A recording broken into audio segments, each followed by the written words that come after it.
Okay, today we'll take a look at the final section of Chapter 11, which is Chapter 11, Section 3. This is going to talk about the Seljuk Turks and the region of Anatolia. I'll take you to a quick map view here. The Seljuks basically controlled this region here that's in this orangish yellow color. This is the area of Russia, which was talked about in Chapter 11, Section 1. And then this is the Byzantine Empire here in the purple color, talked about in Section 2. Let's take a look at Roman numeral 1, which talks about the rise of the Turks, known as the Seljuks. The Turks were generally known as horsemen. They would herd goats and sheep, and they lived in tents and used camels to haul their goods. The Abbasid Empire, which was centered in Baghdad, was a Muslim group that took note of the Turks for their military skills. They would buy Turkish children to raise as slaves. They would train them as soldiers, and they would employ them as bodyguards. These slaves were oftentimes known as Mamluks, or military slaves, because this was something that was practiced throughout the Muslim world at the time. In the Muslim world, the slaves that were for military purposes were also called gulams. The Turks slowly began to convert to Islamic religion and faith and migrated into the weakening Abbasid Empire.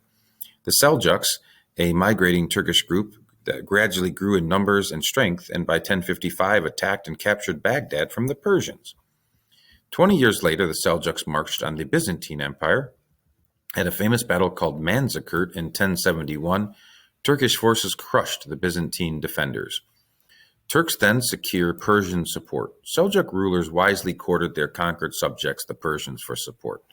What are some of the favorable conditions that the Turks treated the Persians with? Well, they gave them access to the capital city. They appointed loyal supporters of the Persians as officials.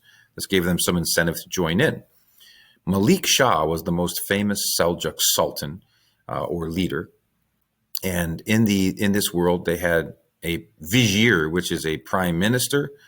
The prime minister, Nizam al-Mulk, was a Persian that was appointed to the level of prime minister under Malik Shah. So this is an example of this tolerant form of rule and welcoming the Persians in. The Turks looked to the Persians for cultural, academic, and religious guidance. Seljuk rulers were called Shahs, which was the Persian word for king. Next, let's take a look at Roman numeral 2. The Seljuks confront Crusaders and Mongols. Malik Shah was actually the last strong ruler of the Seljuks. He died in 1092, and really no capable Shah emerged to replace him. The Crusades were happening around this time. The first crusade was launched by Pope Urban II in 1095. He called for the driving out of Turks from Anatolia and the recovery of Jerusalem from Muslim control.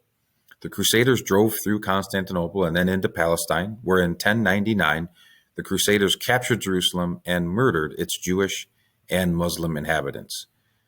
That's a pretty controversial statement, especially when you're talking about Christians who are attacking and murdering innocent people. The Seljuk Empire was able to put together a small force to fight back against the Crusaders. In 1187, the Muslims recovered Jerusalem under the lead of Saladin. Salah al-Din is also how he is referred to as in history, a famous Kurdish captain. He eventually becomes the ruler of the Muslim people. A truce was signed between Saladin and King Richard I of England, also known as Richard the Lionhearted. It basically allowed for Christians to continue to come to Jerusalem freely.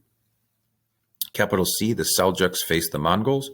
In 1258, the Mongols, led by Hulagu, a descendant of Genghis Khan, attacked Baghdad, which by this time was protected by a major defense wall. The city held out under siege for about 50 days until Hulagu took the city, burned its palace to the ground, and killed many of its inhabitants. The Mongols were able to acquire the largest land empire in history, but they did not govern their lands very well for very long. They lost the large empire after only a few generations, and the next big power to rule over the region of Anatolia were the Ottoman Turks. And the Ottoman Turks are going to be the ones that eventually conquer Constantinople and defeat the Byzantine Empire for its final stand. That concludes Chapter 11, Section 3, and that is also the last section covered in Chapter 11. So now it'll be on to Chapter 12 for our AP and regular studies.